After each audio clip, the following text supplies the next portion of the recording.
Hello, Adam. Hey, can you hear me okay? Yep, I can hear you well. How about you? Good, good. Everything's good, good. Just I pulled out my books just to have them in front of me. Sometimes I forget some important things. Mhm. I got it here too. Good, good, good. Yeah, I got both. I got both. Sometimes it's just like they're good as also my guidelines. For some things, I forget some things hmm that are important to me. Yeah, usually before when, just like I told you before, I first got the free throw book just because this was something that was the first time I saw a book writing on the whole free throw, and then I got the other one, and so I believe for the next year or for the next 8 months, I've been always traveling with them. Besides, Nice. so I usually have about 3 or 4 books. So Yeah, those two were basically half of the ones that I had, just because even though I went through both of them, sometimes these were like good reference points when you just go back and if you forget something or you want, okay, let's go back to basics. Let me figure out what this and this looks like. yeah. And, No, it's that makes me happy. That makes me happy that mhm. people continue to find use in them. People don't write many books anymore. It's all video stuff Mhm. on the internet and stuff like that. But I still believe in going back to reviewing a book. It's just so much more efficient, I think. Yeah, same thing. It's even though like it's convenient to have a book on your phone, but when you can touch it, when you Yeah, can write something underline. down, underline, yeah. Oh, it's And I it's. remember my girlfriend first, when we were reading the same book, I didn't the ones that I really valued a lot, I tried not to underline them, and so they were like clean, so they would look new. But then she had one of the books that I was reading too, and then she started underlining. I'm like, oh, whoa, whoa, whoa, You're gonna what do ruin you the do? book. Then I'm like, okay. And then I see that she does that, and it's easier when you go back and review. And I'm like, okay, that makes sense. That's a good point because before I would just take notes, and now it's just with underlining. Obviously, you can do it on the phone too, but I'm I guess you can say I'm the old school way where I still believe that if you underline it with your hand, Because you that's, can really. yeah, I mean, that's how I had to go to school. Now today you have you have different technologies now that can help, but that's how I went to school. You had only one way. You take notes, you underline, you take the most important notes, you make your own little chart. That's how we did it. But well, uh, I'm just writing down a couple notes here. hmm Yeah, But let me know. Let me know when you're ready, and we can yeah, start. give me just 10 seconds. Sure.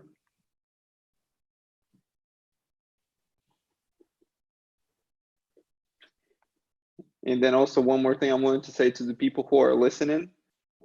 If you have any questions at some point of our talk, you're more than welcome to type it in the chat, and we'll make sure we review them and they get answered. Because at the end of the day, it's all these talks, all these conferences, they are done for the people, Okay. just so everybody who's now still has to stay at home or who's limited to travel, just so they can still find the ways to learn. Awesome. But these are mostly coaches, right? Yeah, so as of now, from the ones that I see,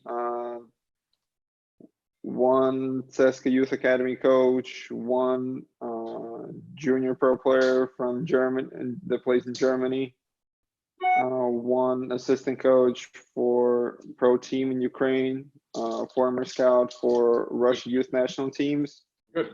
I junior don't need to pro know player everybody. from Uruguay. Sorry? Um, you don't need to tell me everybody. Don't worry. No, Okay, I'm just okay. curious. I'm just So curious. pretty international. Young players, or mainly. Yeah, it's both. Is your last name Russian or is it Ukrainian? Yeah, no, Russian. Russian. Okay. hmm All right, but I'm ready to go. Okay. Okay, so welcome everyone to Global Stars Basketball Summit. Today we have Adam Filippi, Director of Pro Personnel for Sacramento Kings, as the speaker. And he's also an author of 2 great books on shooting. One is on Shoot Like the Pros, where he covers all types of shooting. And the other one is the book about free throw shooting, Mastering the Art of Free Throw Shooting, that is dedicated to this shot. And so that's the topic that we wanted to cover today, because I feel that not that many people spend a lot of time on training free throws and understanding the details and importance of it. And so Adam, first of all, just thank you for finding the time to do it. Oh, thank you. Thank you for the invitation. And I hopefully I can give some good advice, and we could talk about, I think we're going to be talking about one of the most unique parts of the game, and honestly, one of my favorite parts of the game, although it's not a dynamic part of the game. And so that's the first thing that I really wanted to ask right away. So when I figured out that there's a book on free throw shooting, the first thought that I had in my mind, wow, really? I definitely got to get that one, because when I was a kid and when I was playing professionally in South America, nobody even told me about the free throw shooting and how important it is. They usually just said, okay, here's the ball, don't jump, just get on your toes, and it's the easiest shot. Nobody's guarding you. Just go ahead and shoot it. You got to make it. And so what made you write the whole book on free throw shooting? Why it was important to you? Well, number one, my first book, which we talked about, Shoot Like the Pros, was a general book on shooting where I covered all areas. So we talk about footwork, we talk about the physical side, we talk about, the mental side, all different things in a million drills, but it's mainly a 360-degree book on the art of shooting. Now, one of the chapters was on the free throw, because to me, it's such an overlooked part of the game. I mean, what do most coaches do? At the end of practice, hey, make 10 in a row or something and then go home and you're done. Well, guess what? That's not enough. And the other big mistake that coaches make and players make, that once you start hitting around 70, 75%, you think that you're okay. Okay, it's like, okay, it's like getting a C- in school, or a 6, whatever the grade is. You're doing the minimum. That is the minimum. So, I took the chapter and I turned it into a book, because to me, there's so much to talk about. And, in the introduction, I talked about the history of the free throw. It's important for me it's important to know, how the game started. And as a lot of you may know, basketball was invented by Dr. James Naismith over 100 years ago. And originally, he presented he presented 11 rules. Basketball had 11 rules. And free throws were not part of the original game. Okay, later they added the free throw. And originally, it was only one free throw shot, and teams had designated free throw shooters. They had a player, like in football, just one kicker, or, they had a designated shooter that would shoot the free throws for everybody. Okay, so the game eventually evolved, and they added 2 free throws, and at some point they had 2 out of 3 free throws. So I always thought it was kind of fascinating to know more about that. And I personally love it because it is, I believe, and I say it all the time, that the free throw is the mother of all shots.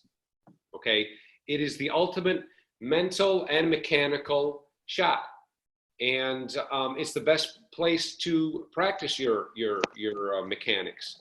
And as you said before, it's supposedly it's an easy shot. I say it's the most easy, complicated shot. Okay. So it's easy in appearance, but at the same time, it's very complicated. Why is it complicated? Because it represents a game within the game of basketball, okay? Because basketball is played at a high speed where your instincts take over, your quick reactions take over. At the free throw line, there's nothing like that. Actually, you have a setting where you have 10 seconds and maybe there's a timeout, there's more time. So your instincts, your unconscious, mind disappears, and now you have time to think. Thinking in basketball is not a great thing, okay? At the free throw line, unfortunately, you have time to think. You have time to think about the score of the game, what's going to happen after the shot, what if I miss? There's so many things that can happen to you emotionally and mentally that can affect you, okay? So for me, it's a unique shot in a unique situation. It's at a close distance, but it may seem very far. The ball may start to feel heavy. You just may let your emotions get the best of you, and you definitely do not want that. So the one thing I must say, though, and this should be a reassuring factor, that as coaches we have to reassure our players and ourselves also that it is the only part of basketball where Basi or Adam can beat LeBron James. It's the only part of the game I say it's a fair shot, okay? Everybody is equal at the free throw line.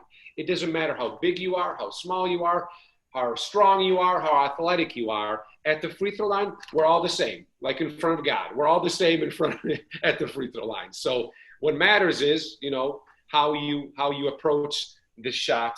And I say it all the time. There are 5 main reasons why free throw shooting is so important. I listed them here, but there are 5 main reasons that I use to motivate players to understand how important the shot is. Number 1, the free throw line is the ideal place, the ideal distance to practice and master your mechanics. So proper mechanics, will develop, with free throw practice.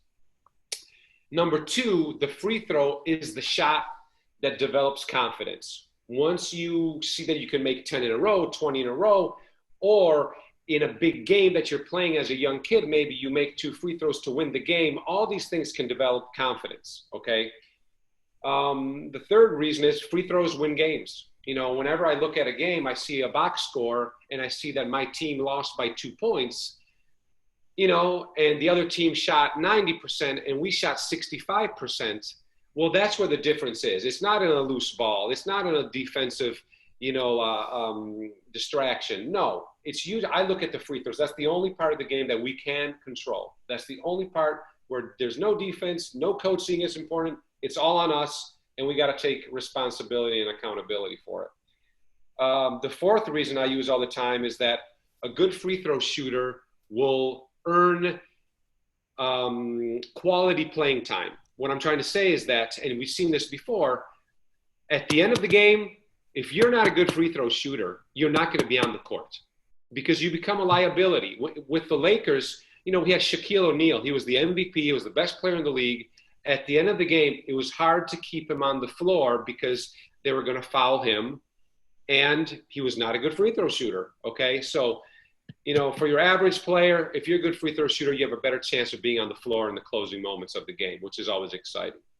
My fifth reason, and it's a selfish reason, but I think that free throws is the only part of basketball where you can allow yourself to be a little bit selfish because you can capitalize. What I'm saying is that even on a bad night, we see this with great players.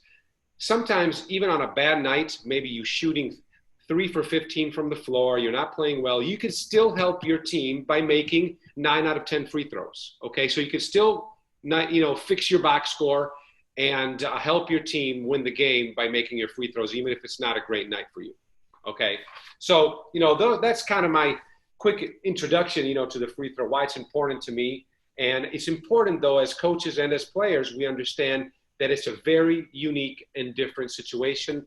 And it could be ideal for a good shooter, or it can be a nightmare for somebody who has not mastered the mental, emotional, and mechanical principles.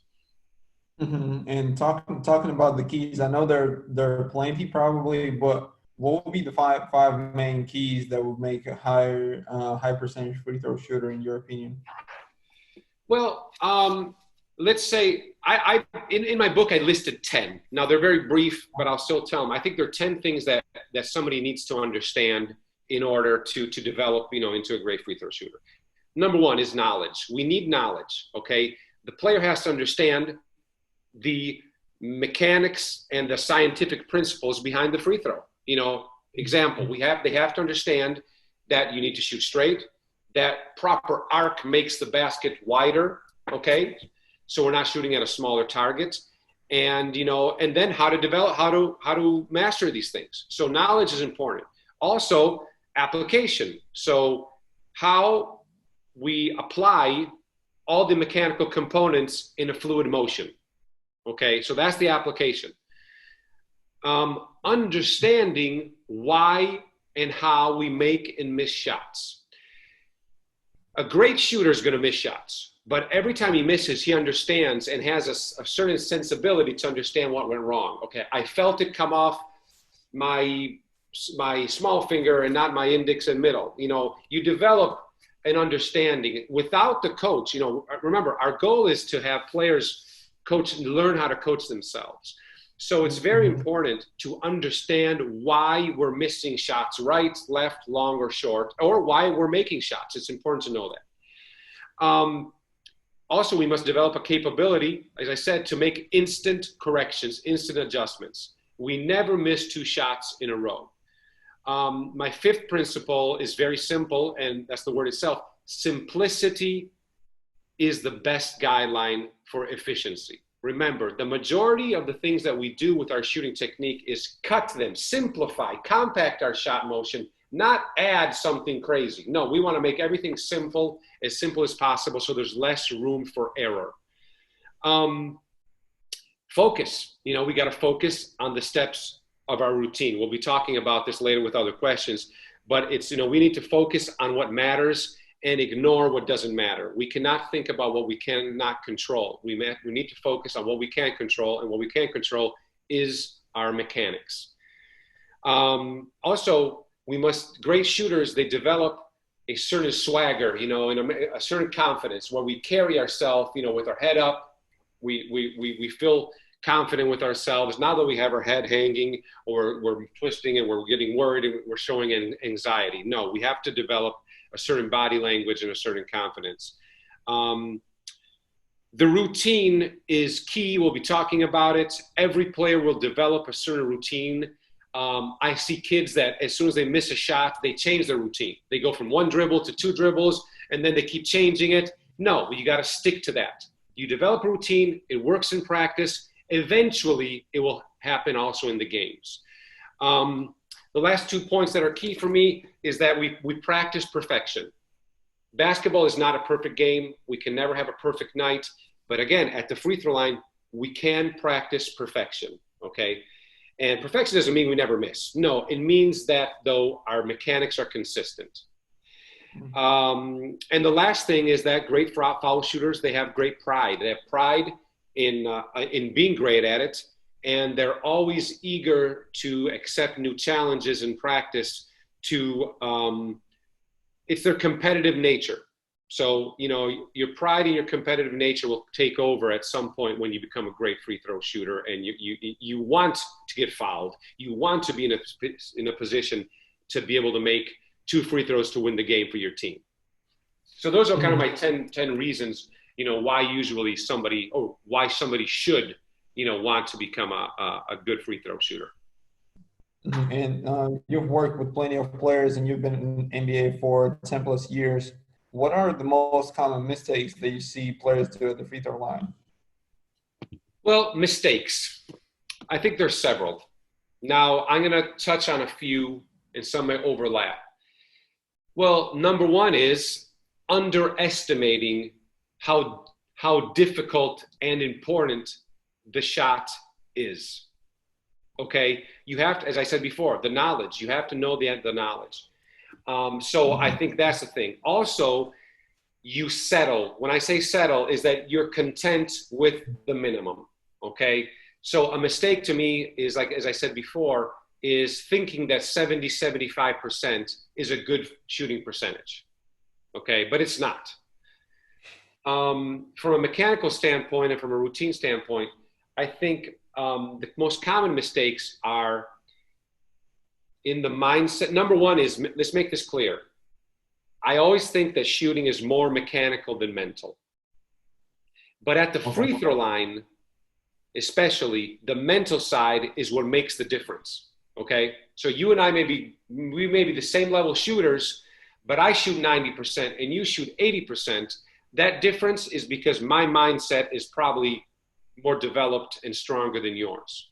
Okay, so understanding the mental side and mastering that, or I should say, the mistake is not learning to master that and being content with doing just average statistics.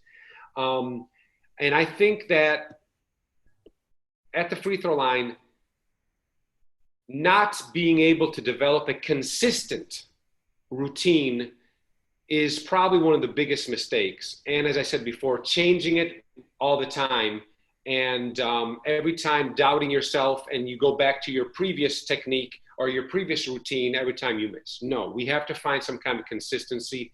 And but the ultimate mistake that people make at the foul line, to me, is impatience. Impatience. So that means you have 10 seconds, I may catch and just get into the shot too quickly. And at the same time, some people use too much time. So they may use all the 10 seconds to you, and that's too much time. You're not getting into it, and that forces you to think too much. So I think understanding in your routine how many seconds you need. I know that my technique, it takes me 5 to 7 seconds maximum to do my routine and deliver the shot. And it's important for the player to understand and keep that consistent. And there's a question right about the routine. So the Dream Pro player, he's asking, my routine is just to take some dribbles to feel more confident with the ball, during which I don't focus on the number of dribbles. I don't think about the number. I just do them until I feel confident, and then I shoot. Should I pay more attention to it because it's the only part that may vary? I think the principle is correct, because you take the dribbles to relax. Okay, so your body feels relaxed. But I do think that the player mentally should count the dribbles. The reason is this. That's where the inconsistency starts. If you don't count your dribbles, sometimes you may take 3, sometimes you may take 6. And if you don't pay attention, you may go over the 10 seconds that the referee allows you. So I would try to set stronger guidelines that you're doing the same exact thing every time. So a little more consistency. So I don't think anybody should ever take more than 3 dribbles. Okay? Anything more than 3 dribbles, you're procrastinating, which means that you're trying not to address, the shot. It takes too much time, and then it's too much thinking. I actually cut personally, because I don't play in games anymore, obviously. I went from 3 when I played to 2 to 1. Now I take no dribbles, okay? Because it's become very automatic, and I'm in a hurry because I don't have a lot of time and I want to do my shots. But I would not recommend that to a player. A player needs to find, as we said, the dribbles are to relax you a little bit, and once you're ready, you open up, you start the shot motion. But even before the dribbles, and we'll talk about it, I think at the end there's a question, but your routine, whether in practice or in the game, it should be always the same. The way you set your feet, the way you prepare the ball, your thoughts, your trigger words, I don't know, and also how you raise the ball to get into your shot. Everything should be the same every time. Consistently the same. Okay, and I wanted to touch a little bit on the technical side. You probably know there now with the YouTube, there are plenty of videos when they're talking about how your feet should be turned into the side, facing the basket. In your opinion, at the free throw line, where should the feet be straight, looking 10 toes to the basket, or they can be slightly to the side? This is a very good topic, and also a confusing topic. The reason is this. I always start by saying your body will tell you how you feel more comfortable. But if a young player goes to the free throw line and says to himself, I saw Kobe Bryant shoot with his feet like this, well, then I'm going to shoot the same way because that's going to make a difference. Well, it doesn't. Kobe Bryant or whoever it is, Carmelo Anthony, I see do it, a lot of players, they turn their feet a little bit because, first of all, if they shot with their feet straight, or like this, it doesn't matter. They're going to make shots because they're great shooters. Okay. I've tried both. I can make them in both ways. But for me and for my body type, just as when I walk, my natural motion is to walk straight. My feet are straight. When I shoot, it's the same thing. However, as we know, because we hold the ball, let's imagine that we're all right-handed, okay?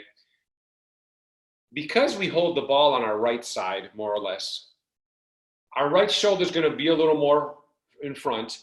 So that causes a little bit of a torsion and a little bit of an imbalance. So our right foot will be a little bit ahead also for better balance.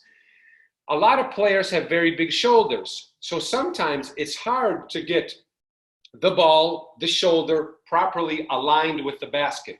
So some players turn a little bit more and they turn their stance a little bit more. I think this is very subjective. It's only a comfort issue. Comfort is the most important thing. Mm-hmm. If turning your feet and your body makes you more comfortable, that's fine. I would not teach it immediately. I would see who I have, because a young player probably doesn't need to, okay?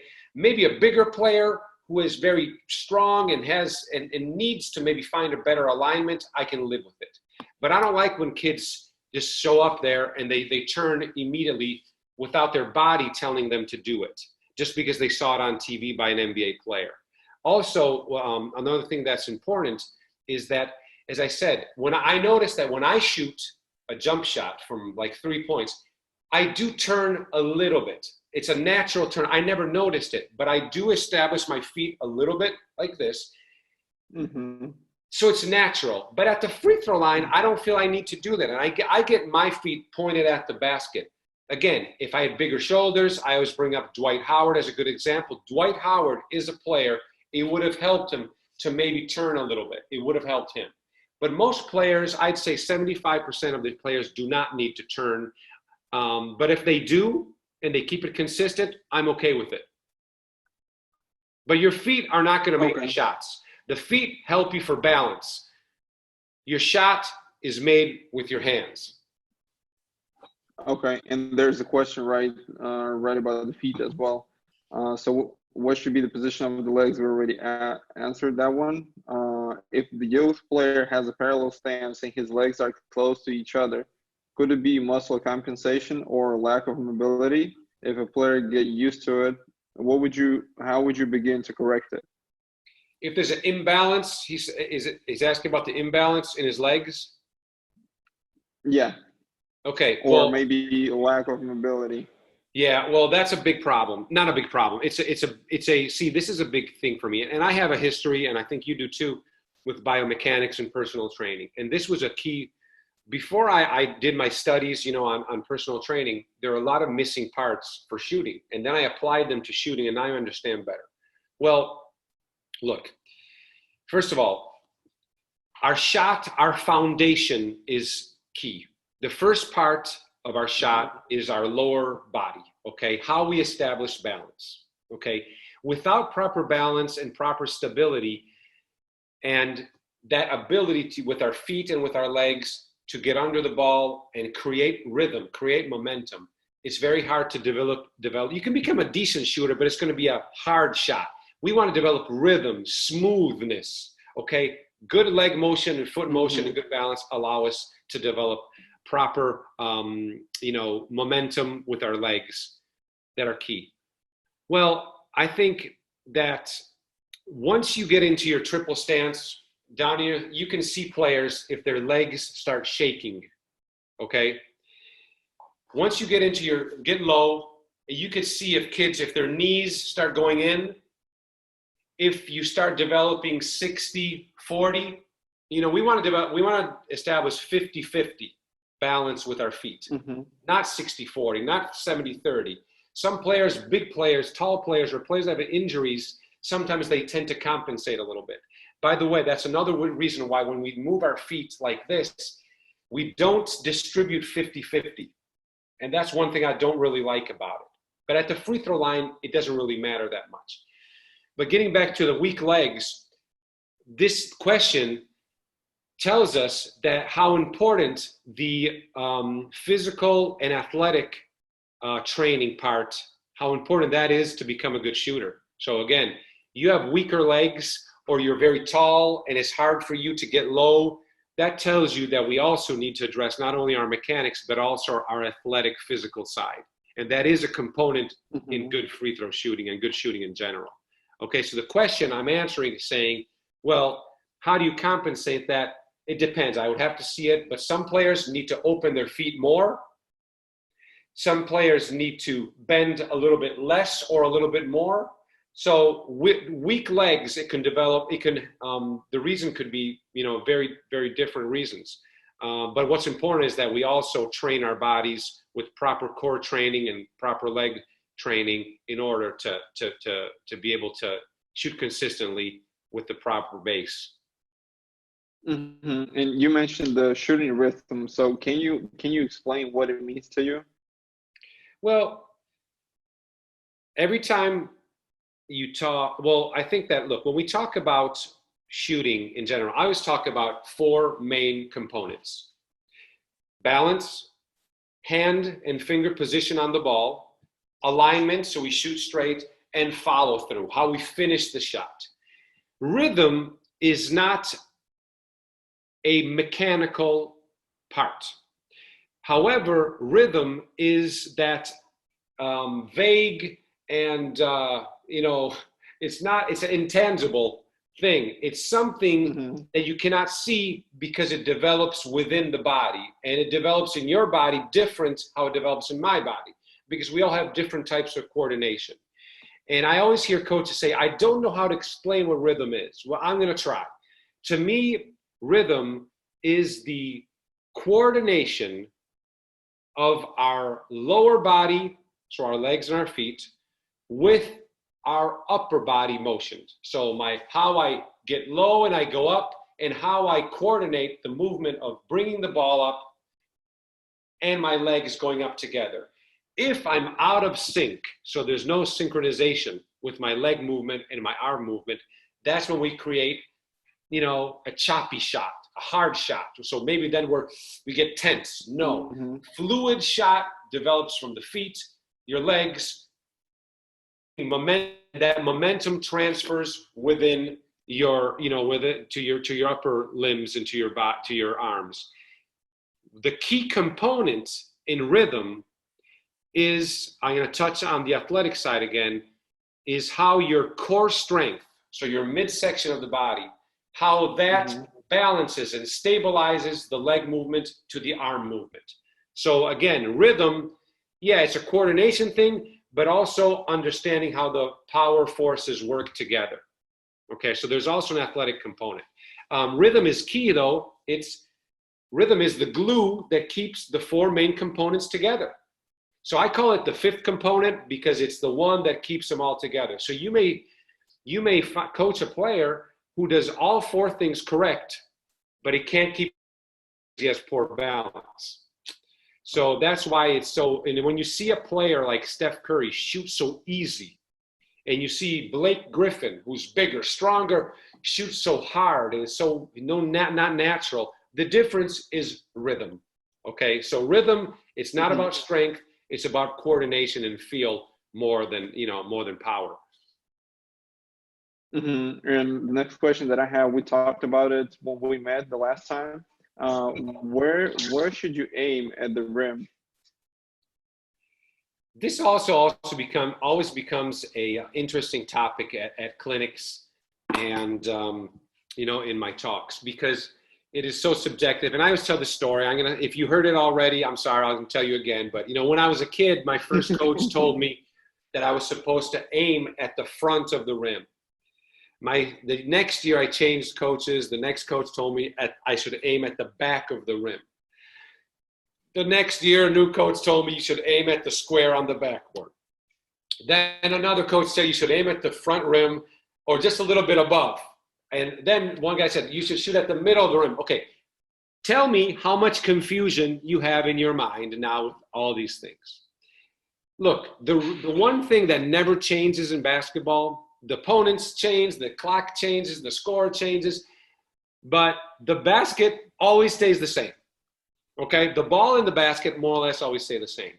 And I believe that giving too much information, too much direction sometimes can hurt a player. And our minds are so powerful. And for me personally, I have a big photographic memory. Okay, I can remember things from 50 years ago. You know, I can remember things like it's a photograph. Well, every time I look at the rim, I don't know what it is, and I've developed it over time, and maybe it's confidence. Every time I look at the rim, I see the ball exactly above the rim. Okay, so there's the, you know, the rim, the ball not through the rim, right above it.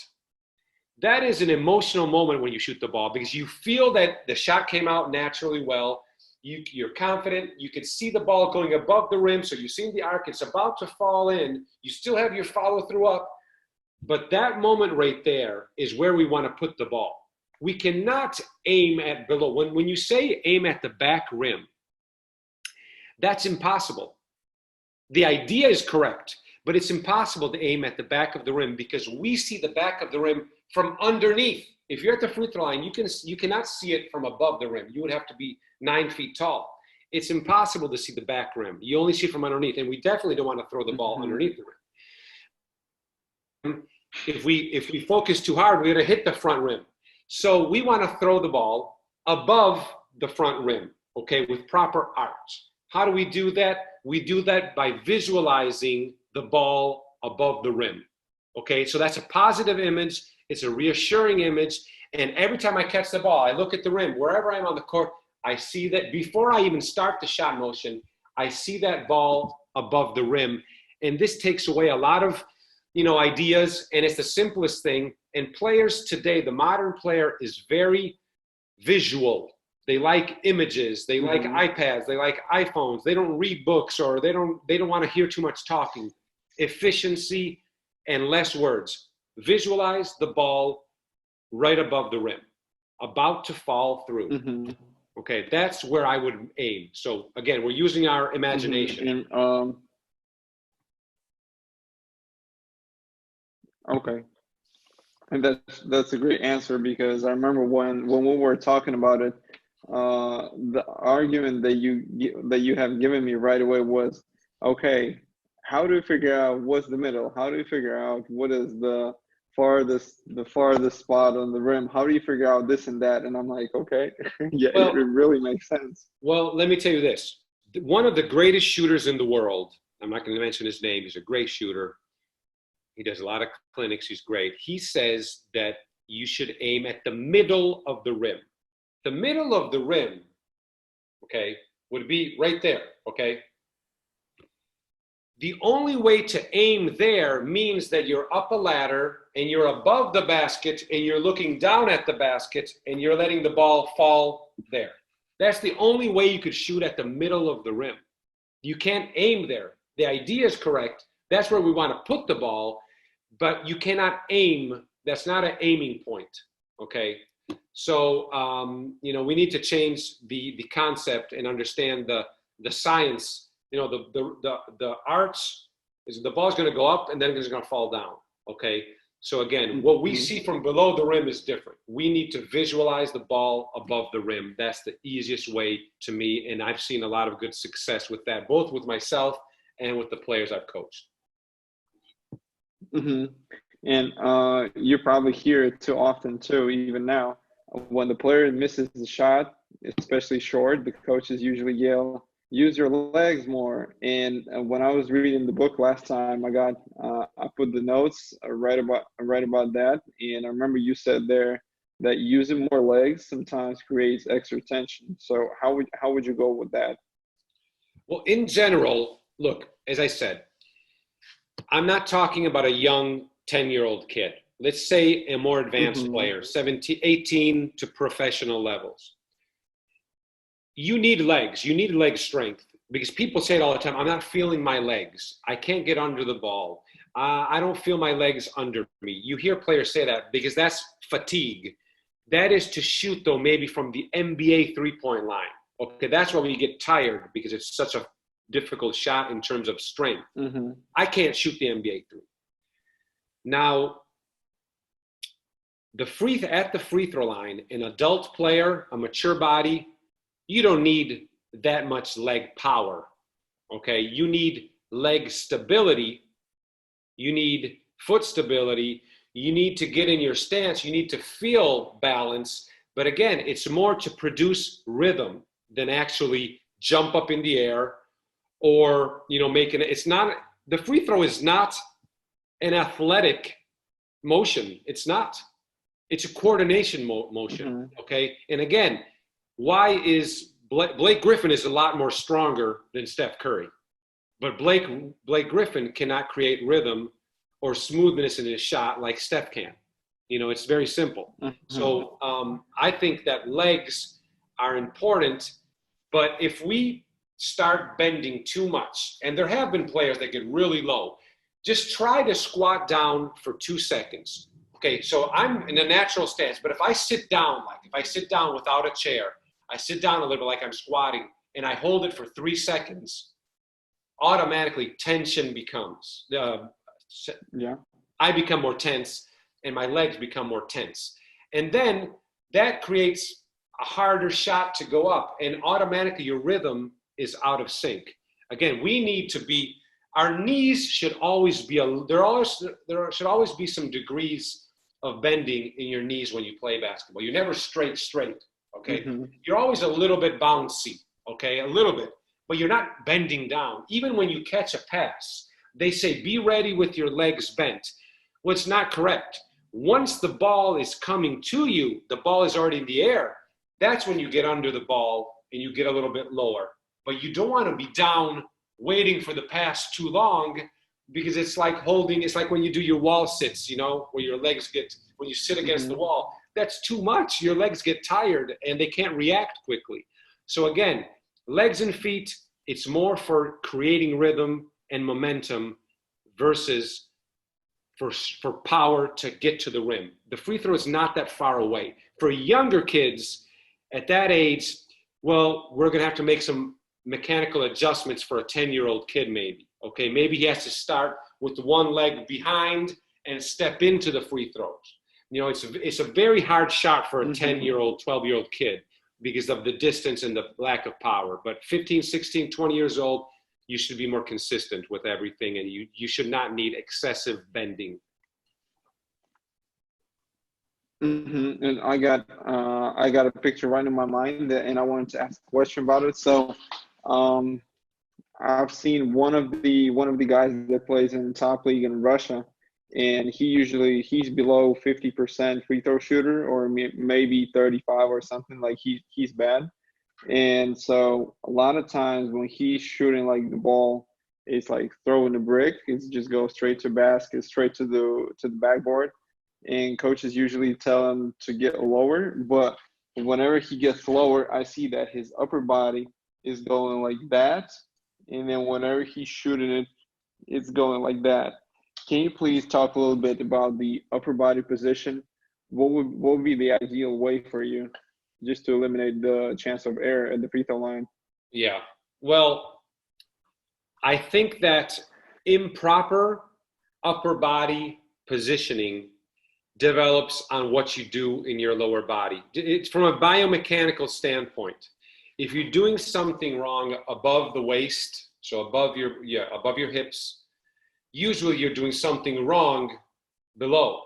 So we need to make sure that we understand our foundation position for balance is correct, that we feel in balance, that you can push something. I feel strong, okay? I'm weak right now. I don't play anymore, but if I get low into my typical stance, I'm okay. It's a strong foundation. Players that do not, maybe their legs are too close, their feet are too close, maybe then because they don't develop proper balance to begin the shot, then they start to compensate. Okay, and we see two major compensations. You just talked about one. Okay, I believe in positive and negative forces. What I'm saying is that everything towards the basket is positive. So, okay, everything towards the basket is positive. Everything that takes me away from the basket is negative. Now, we need to balance both, because too positive for everything like this, we may throw the ball. Okay, and we want to remember the shot motion is up and forward. So it's up and forward. So we're gonna land at the free throw line, not finish our shot exactly in the same position. We want to finish a little bit ahead, like 2 or 3 inches ahead with our chest. But we don't want to fall forward either, because that means we're not in balance. But we can live with positive forces, whether they're too much or not. We can balance those. What we have a hard time with is the negative motions. And I see quite a few. A lot I see with big players, because, again, I don't think they're developing or they're gaining enough momentum from their lower body to go into the upper body. So not getting enough lower body power and rhythm, I get here and I get tense. I get very tense. Tension, it starts here, but then it gets into my neck. When tension comes into your neck and your shoulders, that's when you see a hard shot. And we don't want a hard, we want a smooth shot. And what players do when they get here, it's like when you jump too much when you shoot a jump shot. When you get to here, you get tense, and automatically you'll probably jerk back with your head and your neck. And that creates a force struggle. And that's a big problem because it creates a tense shot. And again, I keep bringing up Blake Griffin, but Blake Griffin had that problem. He got too tense right here. Okay, so again, if you have a player like that, you need to learn to observe, like a scout. You observe his biomechanics, his lower body, how he's getting under the ball, and then also you must make sure that his upper body is loose, okay? It's not tense, but it's loose. How do you do that? Again, when you get into your position, you get under the ball, your core. It's important to activate your core. The more we activate our core, our midsection and legs, that area will be open, free here. We will not be tense here. If we don't activate the core, the tension will come here, and that's when we do all this stuff. And talking about the mindset and mental part of the game, what, in your opinion, what mindset a player should have when he's getting to the foul line? Do you use any cues for players to stimulate positive thinking on the free throw line? I think this is where free throw shooting gets really, really fun, difficult, fun, but it's a complex shot. It's an easy shot theoretically, but it becomes a complex shot. What mindset? Well, let's go. Look, Americans talk about confidence. Believe in yourself. You're going to be great. Everything is going to be okay. You're the best in the world. Okay, I like the positive thinking. However, the world doesn't look like that. And when I see, and I used to go to talk at basketball camps, and when coaches don't know what to say, they say, believe in yourself. The next shot will go in. Basketball is not that simple. Okay. So if I tell a player, go to the free throw line, yeah, don't worry. These are easy shots. You're going to make them. Okay. That can help. But in reality, the mindset develops in practice. Okay.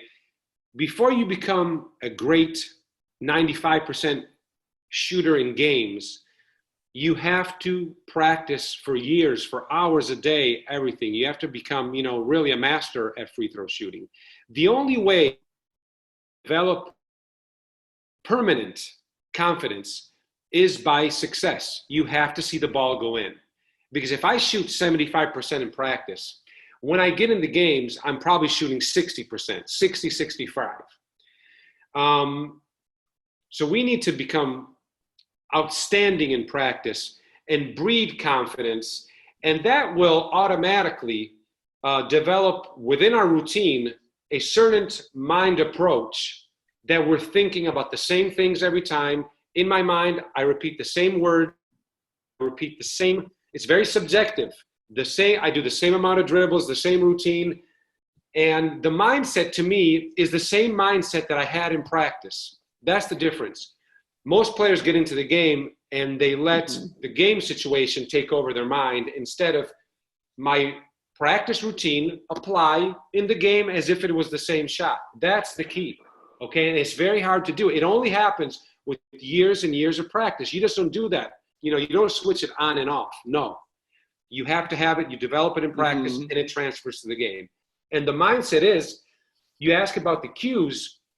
Well, that's very subjective. Every player has different cues, but those are parts of the routine. Like for me, I've condensed, simplified my routine so much because, I just want it simple. But every time I do the same thing every time with my feet, with the ball. And right before I take the shot, I repeat maybe a word or two to myself. Like I may say all net or swish or like every other time. To me, it's become, I've seen players talk to themselves, whatever. It's not necessary. You can say everything inside. Every time I put my feet, get my feet set. I put my hands in position, on the ball. I look at the rim and I raise up for the shot. It's the same thing every time. The same mechanical steps and the same mental reassuring things that work for me. Again, this works for me. Every player will develop something and maybe the coach can advise him to simplify something.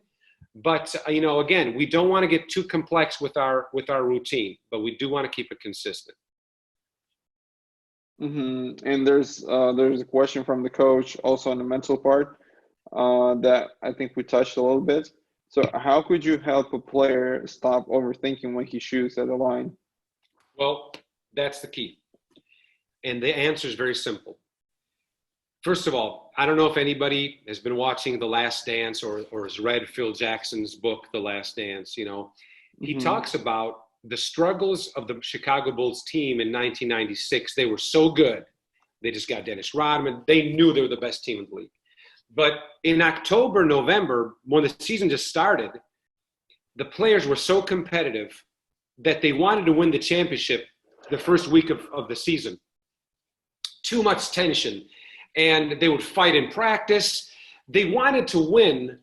They wanted the final result before the season actually started, okay? And that Phil used his Zen mentality, his philosophy, and explained that, we need to focus on the journey.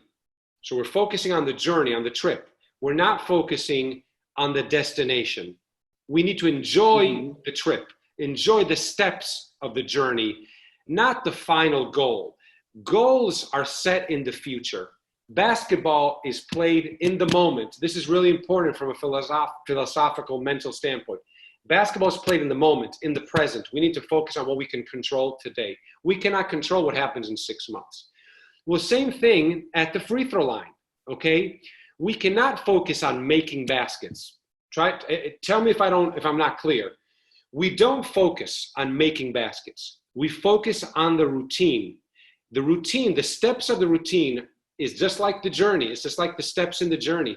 We focus on each step. So my feet, 2 dribbles, fingers in the middle of the ball, focus, shoot. Those are the steps, let's say, okay? It could be different, but those are my steps.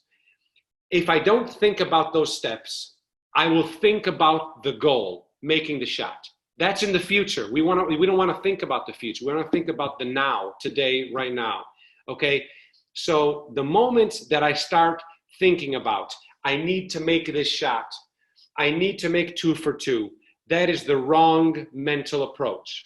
We think about the steps of the routine so we don't think about the outcome of the shot, the importance of the shot, the score of the game, what's going to happen after the game if I miss or make the shot. No, we can only control what we have in the present, and we need to focus on the steps of the routine to distract ourselves away from the importance of the shot. Is that okay? Do you understand what I'm trying to say? Again, focus on what we can control, not about the future. Okay, right now, the steps of the routine allow us to get into the mental part where, we're not focusing on the tension and the frustrations and the possible missing. Okay, we don't want to think about missing or making. We just want to think about the steps. And if we practice enough and practice so much, it's an easy shot because the routine will accompany us through the process.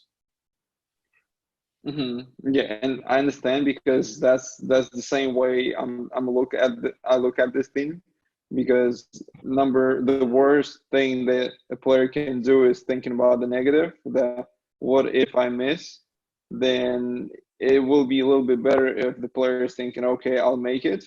But then whenever the player is just focusing on the journey, like you were saying, that's the time when players are usually coming to me and saying, oh man, I start feeling like that's the reason why I started to play basketball. I'm just enjoying it, not thinking about missing What and the happens coach next? benching me.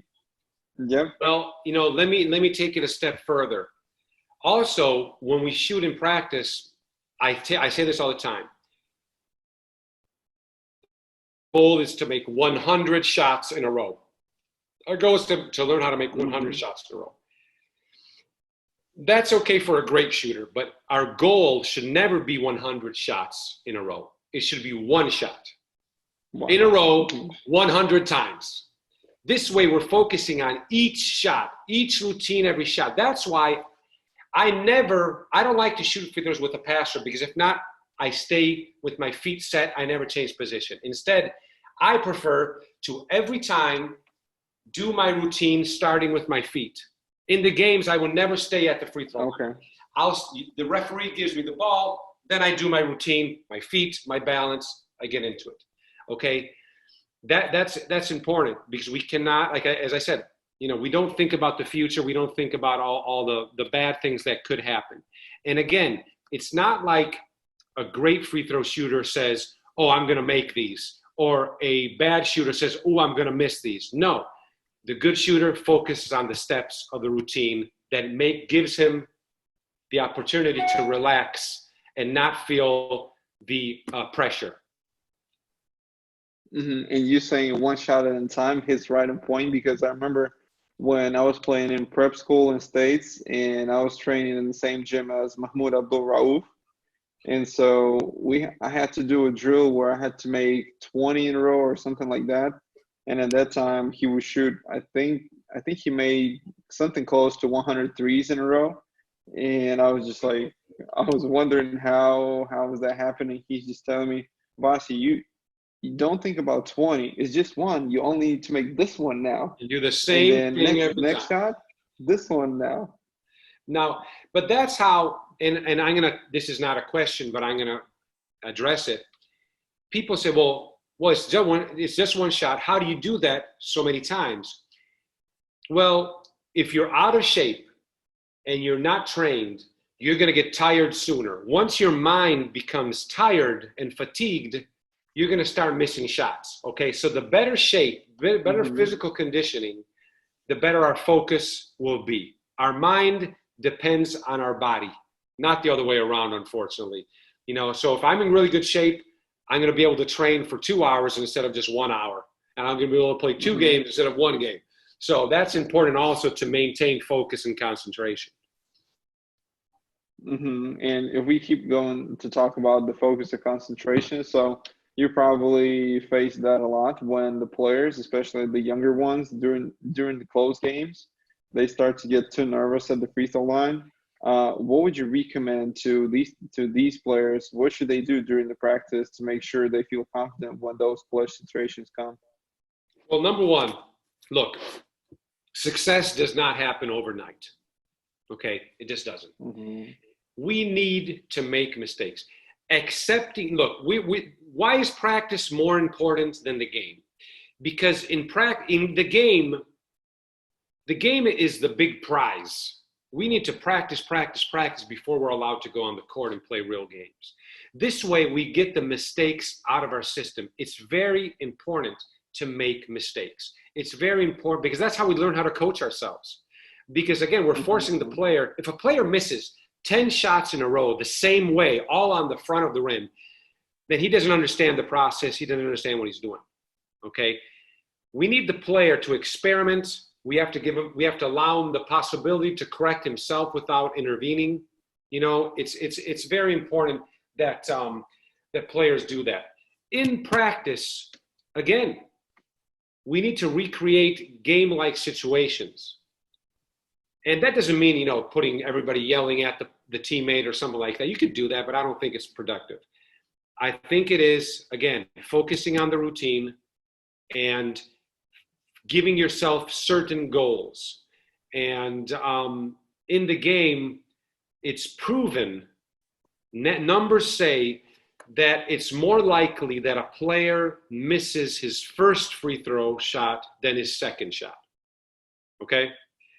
Okay. No, it's not. There's a big difference. So if I shoot 80%, of that 20, if I make 80 out of 100, of the 20 that I miss, if I'm shooting 2 at a time, chances are that 70% of the time I'm missing my first one, not my second one. Because there's more tension with the first shot. Okay? Because with all the matters we talked about, we're a little more nervous. Mm-hmm. You know, we feel a little more tense. I noticed that although I became pretty good, my first shot was normally a little bit short. Now, the ball may go in, but it may hit the front rim and bounce in. I love those shots because it tells me for the second shot that I need to add a little more force into my follow through or a little more push from my feet. Okay? So it's giving me some kind of feedback. More reason to focus on one shot at a time. Okay? Whether you shoot 2, each time it's one shot and then there's another shot. Don't think about the number of shots that you want to shoot, whether it's 100 or 1,000. You're focusing on one at a time. And this is what happens at the same time in the game.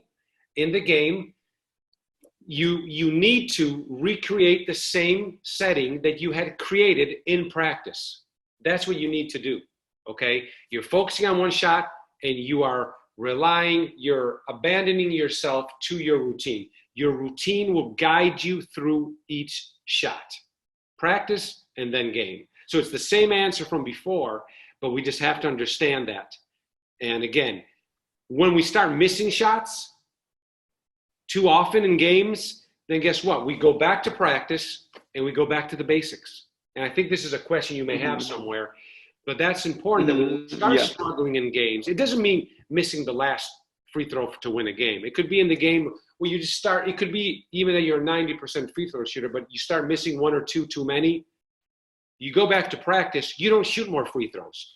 You go back to your basic mechanics in front of the rim maybe, and you try to find your rhythm, your groove, and your mechanics again. We need to see, when we get frustrated, we feel like we're in a shooting slump mentally, we go back to take easy shots because we need to see the ball go in, to recreate the confidence that we once had, okay? It's legendary that, you know, you miss shots so you go practice more three-pointers. No, you don't do that. You get closer to the rim. You don't shoot more free throws initially. You go back in front of the rim, and it's the same shot. It's the same free throw. It's just closer. And then one step at a time, you progressively move back. Once your body is telling you that it's feeling good, and you see the ball swish. Okay, that's what we need to see. And we get close to the rim, it's easier then to develop and to progress with the right rhythm and mindset. And you're talking about the routine, and there is a question about it. So how would you suggest developing a free throw routine for youth basketball players? How do you figure out what fits each player? Well, it's subjective, but like shooting technique, everybody's going to develop a different style of shooting depending on his own coordination and body type. But the mechanics, the fundamentals must remain the same. Okay, your balance, your hand position, your alignment, your follow through, they must remain the same for everybody.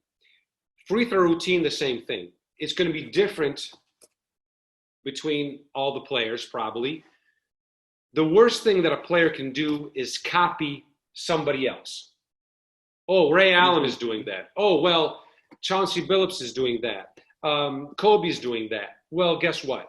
It doesn't help to imitate somebody because, again, like rhythm, the sense of rhythm, that develops in a different way between all of us.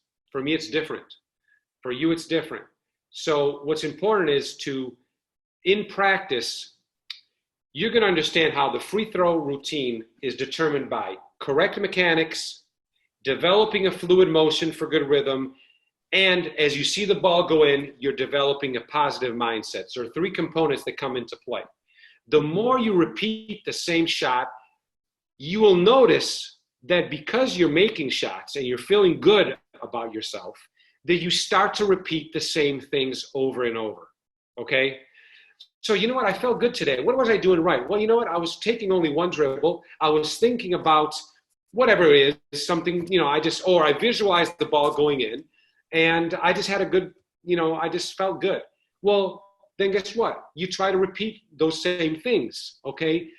You shouldn't think too much about it because it should be a natural, a natural routine, a natural set of things that you do. But I just think that as you see success, as you feel success, as you feel your body and your confidence, you know, growing, I think that's what determines what they are. For me personally, I've realized that I cannot keep my feet set for too long. I mean, I can make the shot, but if I have a rebounder, he passes me the ball in practice and I keep shooting, I tend to start shooting too fast. So instead of getting into my routine, the pass is forcing me, and also because I'm impatient, I start shooting faster and faster and faster.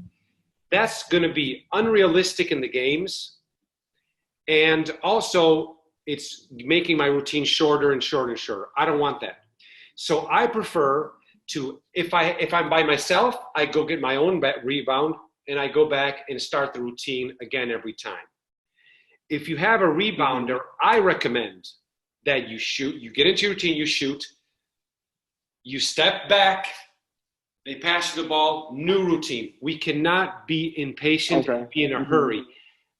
Free throw shooting is the only part of the game where we have enough time to focus on the routine and not on the shot. We cannot be impatient. And I see this with players that sometimes it takes them 2 or 3 seconds to shoot the ball. No, 10 is too long, 5, 6, 7 seconds should be appropriate. And, you know, to me, the most important thing is once I get the ball and I get my feet set, that's where my routine, that triggers, positioning my foot triggers my routine. And from then, it's, okay, I get my feet set, I bounce a little bit, I take maybe one dribble, actually now I stop, 1 to 3 dribbles max, and I never, ever, ever, ever, ever focus on the rim too much. Focusing on the rim, which most players do, that forces you to think too much. Okay, that adds pressure to the shot. I'll see the rim. I know where it is. When I get my feet straight, I look at the rim to make sure I'm properly aligned. But after that, in my mind, I see the rim with the ball on top. In my mind, but I take my dribble, I get my fingers in position. Then for like only half a second, I look at the rim as I start to raise my upper body into the shot, okay? It's important also for me to, again, I've made it really short, 5, 6 seconds, but it's important for me to maintain my follow through.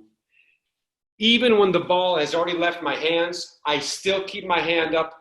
I start to fall a little bit forward. I'm still in balance, but I fall a little bit forward towards the basket. But even when the ball goes through the net and bounces on the floor, I'm still up. Okay, so that's a key part of my routine, which is also complemented by my foot push. My feet, my heels never go down. So as I extend with my feet, I keep my feet up. In my last position of my routine, my feet, I'm on my toes and my heel is off the ground. I never fall back, because if I fall back, what does that create? That negative motion that I was telling you about. Yeah. And we don't want that. We want to extend our feet and extend our wrist into the basket, okay? So that's the final part of my routine. And I notice that players have a routine sometimes. They do everything perfect, but at the very last moment, they drop their shot or they go back on their heels, and that may create, you know, a little tension and a little negative motion that may reduce their percentages also. So make sure that your routine is complete. throughout the first step, and when the ball goes to the rim, you should still be up finishing your shot, which is a big sign of confidence also. And I figure we talked about the feet, the upper body, mental part, but we didn't talk about the breathing. And there is a question from one of the coaches. What can you say about breathing during the free throw shot? Breathing? Yeah. Very subjective. And this is my thing. Okay. We don't want to focus on too many things. We already said we want to focus on the routine, on the steps of the routine. We do not want to focus on the outcome and the importance of making the shot. Okay. Breathing is a natural component when we do anything. Okay. It's automatic. But we notice that sometimes, they tell us when we get nervous, hey, take a big breath, relax, take a breath. Breathing, I don't think about breathing during my routine. The reason is this: I don't need to, because fortunately for me, I've been able to recreate a comfort zone where my breathing remains normal. Okay, the problem is when your breathing changes. So at the free throw line, my breathing remains the same. Most players, like when you're in the gym, okay, sometimes you need to coordinate the timing of your breath to give maximum power. Well, very similar into shooting, okay? Which doesn't mean we need to hold our breath and then shoot the ball. No, but sometimes maybe for me, I realize that once I take my last dribble and I fix the ball in my hands and my fingers, that's when I may take a bigger breath and then I shoot.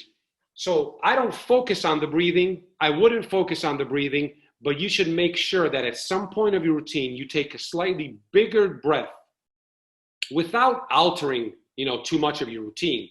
You want it to remain natural. But before I actually go from foundation, from shooting pocket to up, right before that, that's when I may take a slightly bigger breath. That works for me. It may be different for somebody else. Remember, the breath is to relax you a little bit, but don't force it, because when you force it, it's no longer natural. And we want to remain as natural as possible so there's no tension anywhere else. Makes sense. And there are a couple of questions left in the chat box.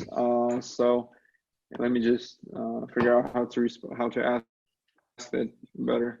So if you have a player who has several things that you want to address when working on shooting, for example, throws his head back, forgets to load the wrist in the beginning, or the ball, when he's shooting, the ball is too far from the body, how would you build the workouts and how would you prioritize these things? Great question. It's an excellent question. And this is one of the things I hear all the time. Like, if a player has many errors and many mistakes in his technique, how do we prioritize? Number one, from a positive coaching standpoint, we need to reassure the player. Every player, even the worst shooter in the world, is doing one or two things correct.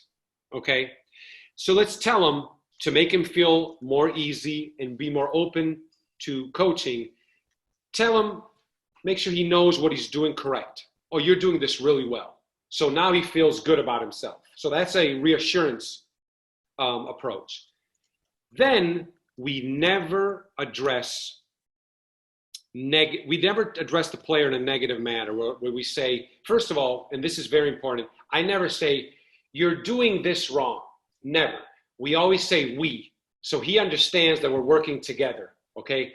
So coach and player, I'm shooting his shots because I feel part of it. I want the player to feel that I really care.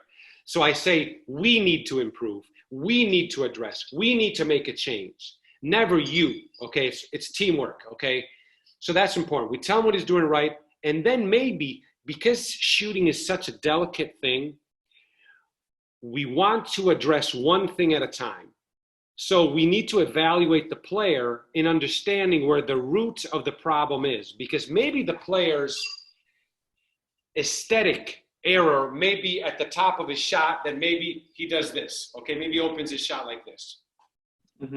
Maybe the correction is not at the end, maybe it's at the beginning. We want to be able to address everything we can before we touch the actual shot motion. So what I'm saying is anything that we can change, let me see, anything we can change in our foundation position. So before the guy raises the ball, anything we can change is in his foundation. Maybe the player is holding the ball like this instead of like this.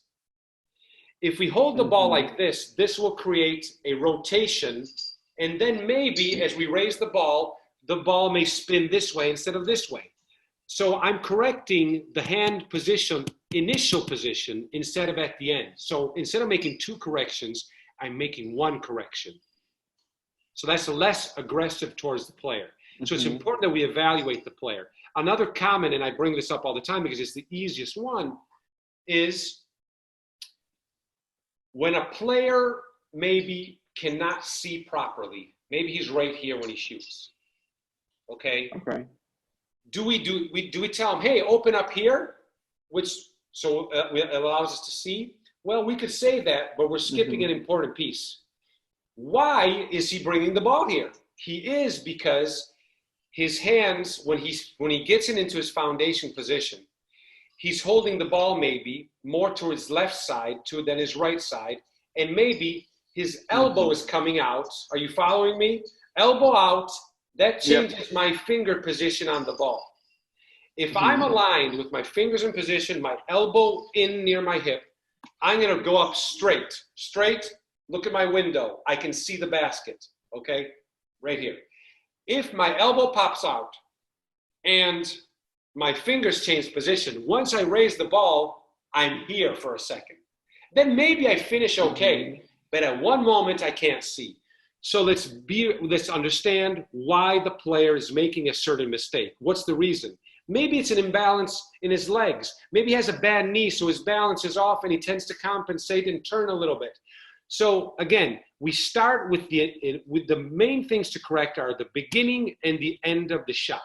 Anything we touch at the beginning of the shot in the foundation position does not attack the player. He doesn't feel threatened, and it doesn't create, it's harder for the player and coach to bond when we're too critical.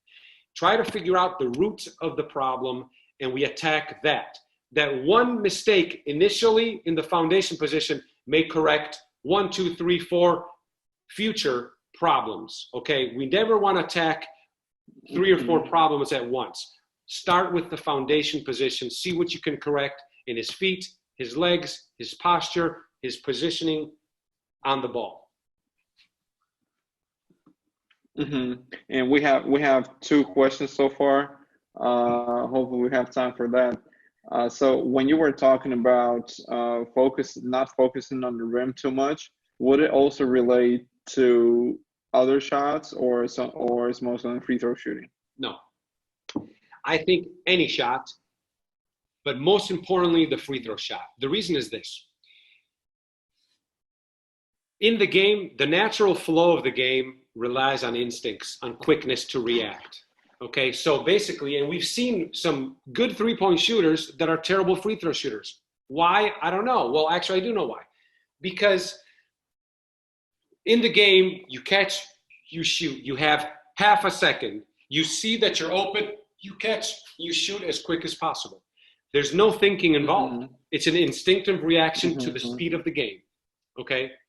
At the free throw line, like I said before, it's a different setting. And that's where it becomes a different game within the game of basketball. You have too much time. Okay? So in the game, you're going to focus maybe on the rim, but it's going to be for 1 second, half a second. At the free throw line, and I saw this, and it was the funniest thing. It was maybe 10 years ago. Dwight Howard did it twice. Twice in one game. He let the 10 seconds expire. Twice in one game. Wow. So this is what he was doing. He was thinking too much. He was breathing so. This was him. And he's focusing on the rim. Oh, he never takes his eyes off the rim, like the telekinetics, you move the objects. No, he's there looking at it. Too much pressure. And then how was the shot? Well, first of all, the 10 seconds expired because he took too much time. And when he did get his shot off, boom, straight rim, hard on the first rim. You cannot focus too much on the rim. You focus on what? You focus on the steps of your routine. That will get you into your comfort zone, create a positive mindset, and it'll be basket after basket after that. And one question I have, it's on shooting, and the other one is from the scout. It's more on scouting. So if we talk on shooting, and obviously you've had a long career, what mistakes did you do when you were just starting to work with the players and when you were just focusing on the shooting in the beginning? Great question. Well, number one, it was, I was a pretty good shooter. Not great, but I was a pretty good shooter. So when I was working with guys, at the end, maybe we would play a little, horse, a little competition. And then I don't know what it was, but players automatically drifted to me thinking that because I was a pretty good shooter, that I could also teach. The truth is, I did not know. I didn't know how to teach shooting. I was studying to understand. And again, I was my own experiment. I wanted to experiment with myself to understand what worked better. Next thing I knew, I found new concepts that would help me, and I became very good, actually, especially, 3-pointers and free throws. But I forgot the question, really. I got lost. What was the original question? When you just started teaching, what were the mistakes? Yeah, no, I'm sorry. So once the players started coming to me, they expected me to have all the answers. I didn't have all the answers. I did not. But any question they would ask me, then when I was by myself, I would coach myself trying to think about the question they had asked me. So then I was more ready, and that kept going and going. And suddenly I realized, I was becoming pretty good. The biggest mistake what I would make is, I think, the terminology.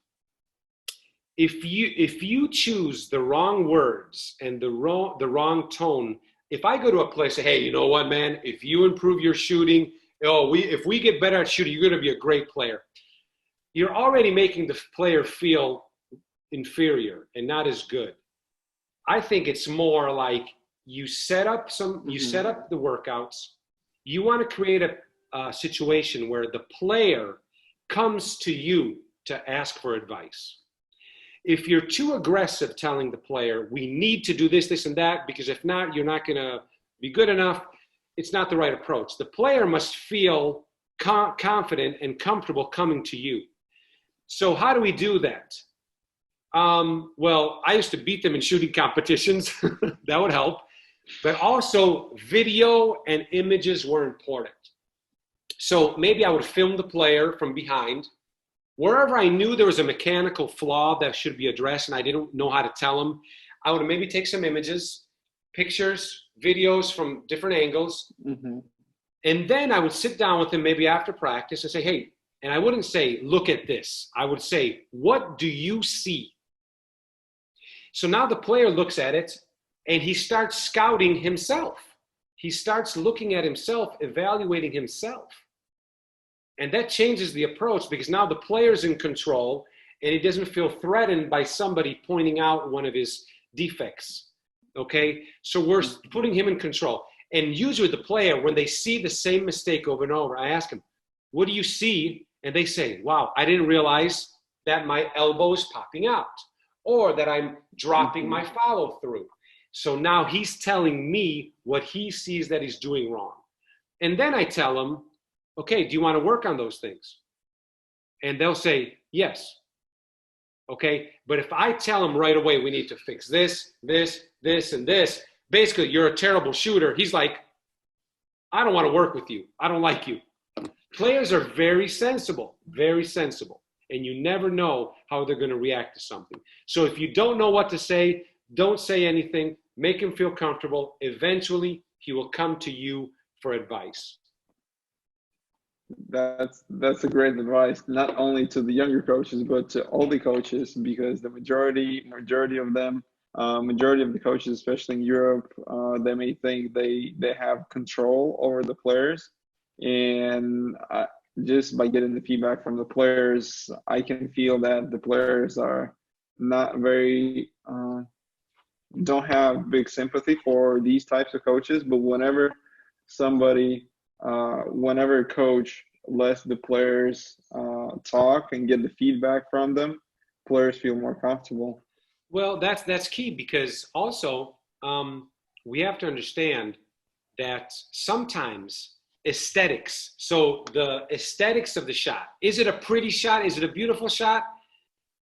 Or is it an efficient shot? Some players may have an ugly shot technique, but they're making shots, and we tell them something about it, and that makes it worse. It makes them, it just creates a negative effect. Instead, if a guy is shooting a very personal but ugly shot, but the ball is going in, he must be doing some things right. And if we go to criticize the aesthetic, so the look of the shot, that is the worst thing to do, okay? Now, if there's something that could make him slightly better, some little detail, we should tell him at the right time. But not if it's just, because imagine if somebody told Reggie Miller, hey, Reggie, your elbows are out. You shouldn't shoot like that. It would have killed his confidence, because guess what? This image was ugly, but this image was great. So let's also see how his shot evolves. There may be a little, or players that bring the ball back here. Maybe this is ugly, but when they finish well, and they can still make shots. So we have to understand what aesthetic issues cause errors and which ones are just, you can overlook them. They're not important. They don't affect the shot.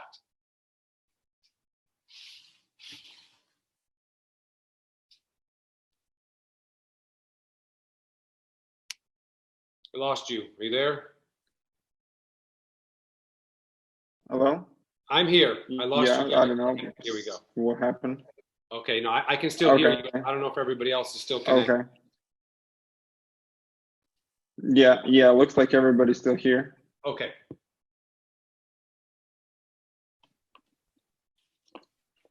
So let me just try to, got me a little bit confused the last thing that we talked about. You were talking about the relationships with the player and how you should address the mistakes, that instead of saying that this and this and this has to be corrected, you have to see if the player, even with the ugly form, he's still making the shot, how you can still help him. Again, let's focus on efficiency. Efficiency and simplicity are our guidelines in mastering a proper technique at the free throw line. Efficiency and simplicity, okay? So we want to reduce things. We want to cut stuff out that's not important. But we don't want to change. The word change is the most intimidating word when it comes to shooting. Change. Don't ever use the word change. Change a player's shot. No. Use the word improvement. Okay, we're not going to change. We're going to improve. Okay? We're going to master positive words, positive images, positive words, positive language. Okay? Nothing that makes the player feel weak or insecure. Okay? We never want to do that, especially at the pro level. It will turn the player away from you. He will never work with you again if you use one wrong word. And that's not the great advice, because whenever you say change, they're thinking, oh, I've been doing this for so long, and now he's asking me to do something else. Why should I? And it just gives players some doubt. It does. And again, there's some guys that I worked with a player, Coutinho Mobley. Every day he'd do the same routine. It was a ridiculous routine. He'd start with like little shots in front of him. It was kind of a stupid routine, but guess what? It worked for him. That created his comfort. It got into his comfort zone doing the same 10-minute routine before he started his actual practice. I thought it was ridiculous. But guess what? It worked for him. It was 10 minutes that he wanted to do because it got him mentally prepared to play. If I told him, don't do that because it doesn't do anything, it didn't do anything. But for him, for his comfort, it worked. Let's give the players are not soldiers. They got an imagination. We got to let the players be creative. We got to allow them the opportunity to make mistakes without correcting them. We can't be too strict. Shooting is the most personal and most uniquely, individually natural skills of the game, you know? So we got to give the players the opportunity to feel like that we're not designing them as robots. They need to develop a shooting technique that works for them and what makes them feel comfortable without doing something absurd. So stay within the parameters of good shooting guidelines. But again, let's give them a little room for their own imagination and personal ways. And one question, the last one that I wanted to ask, and it will just cover a little bit the scouting part, since you have huge experience in that. And the question is coming from one of the scouts in Russia. So I want to say it's a two-part question. So first one, what would you do to become an efficient scout? How would you scout games efficiently? And the second part is, would the size of a report be important? And would you choose a bigger report over a shorter one, or vice versa? Good question. It's a good question because, number one, to me, a good coach understands the scouting process, because if we're going to work with the player, we need to be able to analyze him and evaluate him before we start working with him. At the same time, a good scout needs to understand that he needs to say what the player is doing right and doing wrong in order for the coaches to then understand where to work. Okay. Well, should a scouting report be very long or very short? Well, obviously depends on the player, but don't forget this. A scout's job is to simplify the general manager's job. If I give my boss a report this long, 3 pages, and then at the end I say, he can't play, he's not good enough for the NBA, he's going to play in China, whatever. Well, I just wasted his time, okay? Because I'm writing a novel instead of, getting to the point. A general manager has only this amount of time. We can't give him this amount. So right away, we should say, this kid is a very interesting player, okay? And then you'll say maybe, you start with all the components. In scouting, the major components we talk about are, well, this is the goal. We need the general manager to be able, within his imagination, to imagine what the player looks like and how he plays without having seen him. This is important. So example, in my scouting report, I would always start with saying, he is a prospect, he's not a prospect. So the GM will not lose his time saying, well, he can't play, I'm not going to read about it. Instead, I'll say he has positional size. I'm just giving you an example. Positional size to play the 2 guard. He's 6'5", strong, athletic. He can handle the ball some. He can play some point guard if necessary, but he's a shooting guard. So now my GM is envisioning what the player looks like. He has long arms. He's quick, like this. Then immediately I get into offense. So I give a brief athletic and physical description of the player. And if those traits translate into a position in the NBA, okay? Because if the guy's a 6'4" center, it does not transfer, unless he's Kyle Hines, it does not transfer to the NBA. Then I get into his game, okay? Now, I may say right away, he is strictly a defensive prospect. So maybe I'm skipping some things for offense. I want the general manager to understand what the player's specific skill is. What will get him on the court in the NBA? He has to have a skill or 2. So I'll say, this kid is a great point guard, maybe. I'll say his ticket to the NBA is his shooting ability. And I'll describe his game. He's a pick and roll creator who's very good at throwing the lob. He is a pick and roll creator who the majority of the time he looks to shoot from 3. So now we understand what his game looks like. Then I'll also say he needs to improve. He needs to improve his pickup off the dribble to shoot the ball. I don't know. He needs to improve, controlling the ball and not committing turnovers. So I'll kind of say his areas, his strengths, and some of his weaknesses, and then I'll give a brief defensive description also. So physical, athletic, offensive game with his strengths, defense, kind of like what positions can he cover? Is he adequate to guard that position in the NBA? And then I'll kind of give us a brief summary. I think this guy is a terrific college player, but I do not think his game translates at the NBA level. I think he's more suited for the G League maybe a 10-day call-up, or maybe he goes to Europe and has a career over there. So I'm giving an overview. No, I said a lot of things, but you could do this continuous writing or bullet points. You could do it however you want. Everybody has their own style. But what's important is that you don't get caught up writing too much and you get to the point. So I think brief, simple phrases to the point so that the general manager can envision what the player looks like and what he can do. If a player does not have an NBA skill, it's hard to make my GM think that he can help us. Okay, you gotta list the specific strength the player has or what he needs to work on to eventually become an NBA player, because kids are coming out at 19. They may not have a defined game. They may need a couple years in the G League to develop.